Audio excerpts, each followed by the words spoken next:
Guys, over the years, I've acquired a lot of different military vehicles. For example, I've had a 6x6 Army truck, a Ranger tank, a Jeep, a Humvee, a lot of really, really cool military vehicles, but there's always been one missing piece of the puzzle.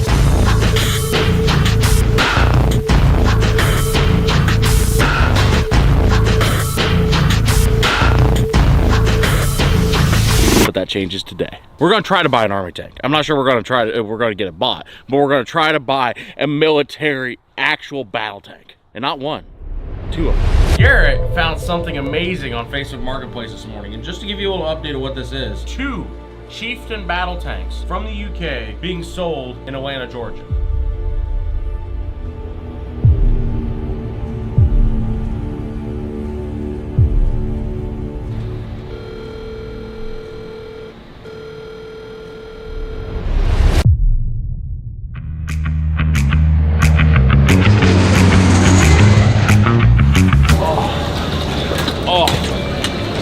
Guys, you might be wondering what I'm doing in a wheelchair at baggage claim in the Atlanta, Georgia airport. Think of it like this, right? Imagine you're scrolling through Facebook Marketplace at 2 a.m. and you come across not 1, but 2 Chieftain main battle tanks for sale.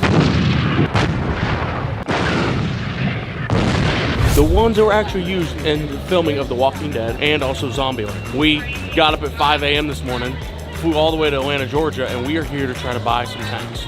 We don't know if we're gonna get them bought or not, but I'll tell you what we're gonna do. We're gonna give it a damn good shot. Y'all have a great day. Love your eyes. Love your eyelashes, they look fantastic. Hold on, which one do we like? I need Durango. The Durango? You guys taking the Durango? It's a ripper, I'll tell you. We'll take the Jeep, how about that? Hey, would you guys like to race? Hey, you know what they say? Hey, would you guys like to race? Hey, you know what they say? It's a rental, don't be gentle. All right, what do we think? Do we think the Jeep's capable? Do you think she's a ripper? Is it even fast if it doesn't make good noises? You know, you could be driving something and be making all the noise in the world and you're not moving at all, but you feel like you're going fast. Hey, is this? Yeah. Westen Champlin, how you doing, man? Hey, I was coming down there to take a look at them tanks you guys got sitting down around there. It took me a little longer to get out of the airport than I thought it was gonna, but... I have zero to do with those tanks. Okay. I'm just riding him a place to store them. They don't belong to me and they've never belonged to me. So guys, here's the thing. I just got off the phone with the guy that has the tanks at his property, right? So let me explain this. The guy that owns them doesn't live in this state. This is the guy that's just storing them for the guy that owns them. He's like, dude, one of them runs pretty good, and then the other one's got a locked up motor. He's also told me, he's like, hey, by the way, these aren't mine. I don't got the time to come help you start them, look at them, nothing. Just go, here's where they're at. Once we get them started, we just drive off with them because who's gonna stop you? It's a tank. Apparently the Georgia Patrol don't f around. I don't give a f how much the Georgia Patrol f around. They ain't gonna stop a 70-ton tank. Like, who would ever think that in a random ass barn in Georgia is 2 battle tanks? Not like a fake battle tank, anything, like real combat tanks. Is that where the hell? You think there's Bigfoots down here? I bet you, out of all the places I've been, this looks like the most Bigfoot territory I've ever seen. I sure hope this is the right place. We're gonna get shot at. Oh no, I found him! Proceed to the route. Holy shit! Dude, you just round a corner in the middle of nowhere in Georgia. There's 2 battle tanks on there. Who knew I would make it this far? They hated, they never believed me. Yeah, I would never drop the ball. I know I make it look easy. Yeah, Mayweather with the defense. I don't care what a critic gotta say. I got them picking up the pieces. Holy shit. There's literally just 2 battle tanks chilling out here in the middle of a barn in Georgia. The condition is a lot worse than I thought it would be. You know, now that we're here, I feel like that we could definitely use 2 of them. Well, yeah, you could have a tank and I could have a tank. I know. We could have multiple tanks. Now we'll start it off. If we can get it started, we'll run over the Enterprise rental-car. Why is there a cap on this? Holy f***, it's massive. Holy f***, it's a tank. I'm standing on top of a tank. Oh, this is hello? Anybody in there? Bro, what the f***? If the apocalypse comes, we're gonna be so fucking well prepared. No, not if they don't fucking start. Oh my god. They're really not meant for fat people. Holy fuck. Dude, it is so sick in here. Dude, it is cramped in here. I never thought it'd be this cramped. It is cramped as shit in this thing. Trying to find anything that looks like an on button, you know? Every bit of wiring in there is like just corroded and rusted and nasty. You'd have to do a lot of work just to get these fucking things out of here. I mean, you could probably bring a big ass wrecker in and winch one on, but these things weigh 55 tons. What's that there? Oh, that's the gauges out of inside of it. It's got 2,491 miles on it. Nope, they're just armor plated. Dude, I bet that door weighs 200 pounds. More than 100. Yep. I was trying to figure it, yeah. They're heavy. It's heavy. It'd be funny to have both. It'd be awesome to have both, but we don't need them both. I'd be fine to have the broken one with an engine to put in it. It would take us a while to put an engine in it, but eventually, once we got an engine put in it, we'd have a tank. Or if we're not gonna go get a good deal on it, I would rather buy the one that runs. The thing is, we either want the broken one that we have to fix for a really good deal, or we want the one that runs good. We want it for a good deal. We want a good deal. We want a good deal regardless. But these tanks are 110,000 pound paperweight if they don't work. Now, I will be honest, they're cool fucking paperweights and they're really cool to look at, but we want something that works. We want to actually go do stuff with the tank. And we know for sure that the one on the left has a blown up engine. And that's what the guy said. It's the motor was locked up. And then the guy that was just here that owns this property that these are sitting on said that there might be a hole in the block that maybe is sucked in water or something like that, in an intake or something like that. And it's got fresh soot on the exhaust and it's got oil underneath it. So it makes me believe that they tried starting it and then it blew up. You know how they say that like you buy a boat and it's like just a money pit? This is a money Grand Canyon. That is like That the is perfect, exactly what that is a perfect analogy. It's getting dark. Let's go to the parts store. We're going to buy a bunch of batteries that's going to fit in this tank. We're going to come back in the morning with fuel, batteries, ether, a whole lot of oil, and we're going to try to make that one run. If we can make it run, I think we'll try to put in an offer to buy it. Oh, all right, guys, it is the next day, and here's the deal, right? We have a Cold War battle tank to get started. And the thing is I don't think it's been started in at least probably 2 years, and I know nothing about starting a tank. So we're at O'Reilly's and we're just gonna see how it goes. Let me take that with us. Sweet. Take a few of these. If you were gonna work on a tank that you know nothing about, which tools would you pick? See right there, you could basically rebuild a whole truck with these two tools. I got the batteries, 4 batteries. Money Grand Canyon. We haven't even bought it yet. That's just stuff to even try to attempt to see if it runs. So, guys, after $1,000 inside O'Reilly's, we now have 4 batteries, a bunch of tools, crescent wrenches, everything else we need. Let's go start a tank. Hello, Tanky. How you doing today, buddy? Right over here is where the one set of batteries go, and right over there is where another set of batteries go. And right there is the driver's hatch. So if I can get the driver's hatch open, it's not that big a deal to just pass the batteries down through that hatch. This backer on, ready to go now. Yep, smells as bad in here as it did yesterday. Guys, welcome to my crib. This is my 102mm cannon.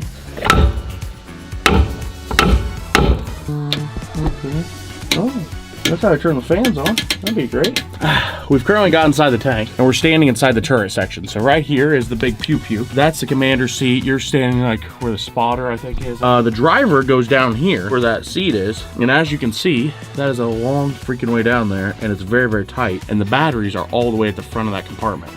Yo. Dude, how in the f is anyone supposed to fit in this? Thanks, motherfucker. I've gotten all the way down in here, and I'm currently sitting backwards in the driver's seat. So my feet are supposed to be over there, my head's supposed to be over there. The batteries are right down here where your feet are supposed to go. So I'm gonna try to get the batteries unhooked, lift the batteries out of here.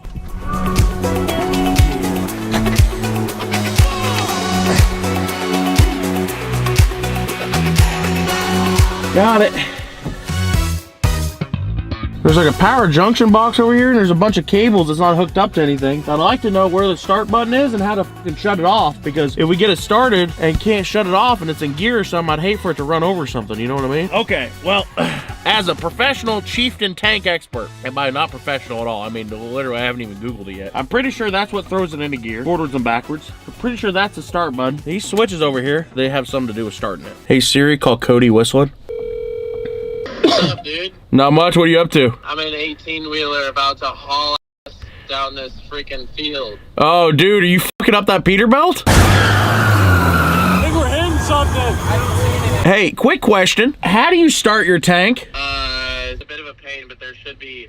You gotta flip on 3 different switches, and then you have to hold the starter button down. Try flipping all the switches on, and then try flipping them all off, and then try different combinations until it starts. Okay, sick. All right. They're a bit of a maintenance nightmare. You're gonna need a full-time mechanic for it. All right, thanks, dude. Appreciate you. Go fuck up your semi. Have fun. Called Whistling Diesel because he's got one of these tanks. He says the button to start it should be up here. Well, guys, we got new batteries in here. I got the battery switches on, and look at this. I've got life. I've got one little red blinky light.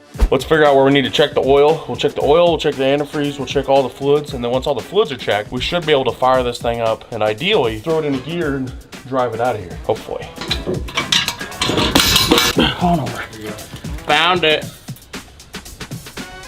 God damn. Oh, full.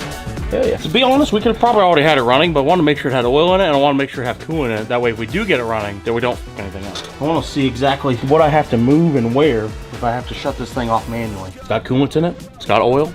It's got batteries. I think it has fuel. I'm not sure, but there's one way to find out.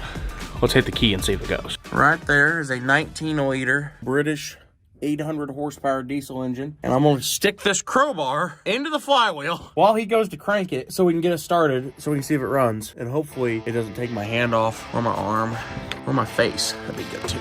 Ready?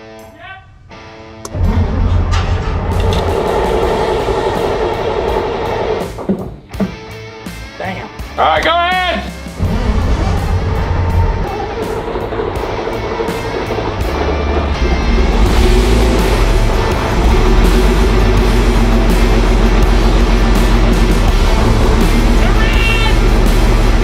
Oh, hell yeah. Dude, it sounds great. Well, that took a while, but we got a running tank. Hell yeah, we got a runner. Hold it on throttle a little bit. Okay, click it, one click up. Just give it a little bit of gas.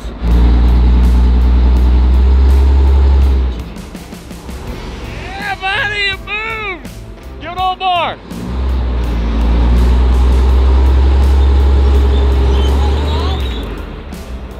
Stops and everything, we're good.